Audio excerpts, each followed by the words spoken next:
كلي أن عاملهين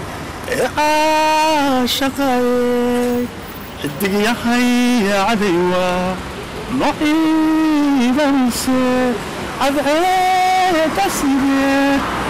معانا قوي الله اكبر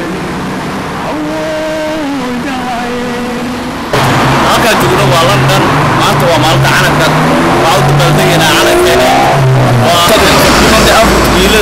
ku soo wareegtay calanka waxa uu joogo alfaraan wal xamiiste abwaanki waaye waa xuseen shariif jaamac yar jecel oo abwaan ku soo maxaa ku soo kulmaysa maalinta calanka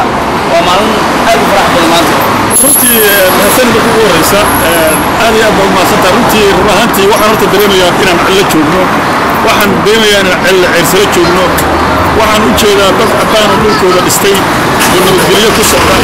oo halkan dheer u soo maray jiritaankooda iyo annagu maanta Soomaali ahaan meesha aan joogno ayaa isku kay qaban la sida daradeed wax kasta ilaahay lagama quusto waxaan sida adigu u faraxsantahay maanta oo adigu wasmuuka ay yartay wad xafladatan loogu qabatay adigoo Ahmed runtii ayaad ugu mahadsan tahay inaad maanta anoo saaka jifa hurdada iga kicisa ugu tiraado maxaa kiifiyay waa maalinta calankeeda sida darteed runtii waxaan leenahay ummadda Soomaaliyeed dhulka Allah ka saaro waa maalinta calanka waa maalin runtii xusuus badan waa maalin laga joogo 54 sano xilliga ummaddu tirada ay lahayd iyo qaabka ay ahayd iyo maanta nooca la yahay waxaan moodaa inay aad u kala fogtahay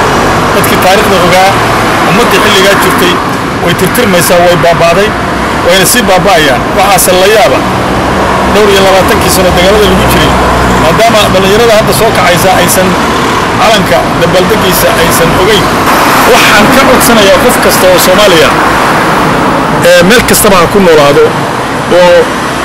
ama qof dumar ah noqdo ama nin ha noqdo oo xilkasa oo aqal leh oo wax garada meesha uu leeyahay anigu reebel baan ahay iyo anigu saanaan ahay iyo anigu gobolka ma leenahay iyo ay leeyihiin ayaan waxaan runtii dheelaa dumarka iyo caruurta iyo odayaasha iyo dadka maatada ay dhibaataysan nin kasta oo Soomaaliyeed meel kasta joog mas'uul ayuu ka yahay waxa loo baahan yahay marka uu dheelaa anaga reer hebel sidaas inuu yiraahdo gabadha inuu dumarka iyo caruurta dhibaatada haysta uu ka sheekeeyo